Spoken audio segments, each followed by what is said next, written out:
अनेकदा आपण स्वतःला हा तर्क देतो की माझ्याकडून ही चूक झाली, ती मी नव्हते. खूप पुढे जाशील जर तुझ्या भाषेतून हा शब्द तू हटवलास तर. कोणता? चूक. आणि आणखीन पुढे जायचं असेल तर अजून एक शब्द आहे, लाचारी. ना काही चुकीनं होतं ना लाचार आहात तुम्ही. त्या व्यक्तीच्या जीवनात क्रांती घडेल ज्याच्या जीवनातून चूक हा शब्द मिटला. जो आपल्या व्याकरणातून या शब्दालाच मिटवेल, म्हणेल की मी वापरच नाही करणार याचा, कधी नाही म्हणणार की मी चुकून काहीतरी केलं, मी केलं. मनुष्य आहे, वयस्क आहे, मी जबाबदारी घेतो की मी केलं.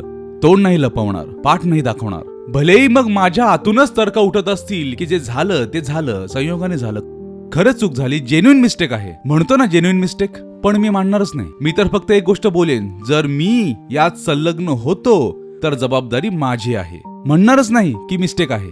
मी जे काही करतोय त्याचा वाईट परिणाम आला तर आय ओन अप, मी केलं. दुर्घटनावश नाही झालं, संयोगवश नाही झालं, मी केलं.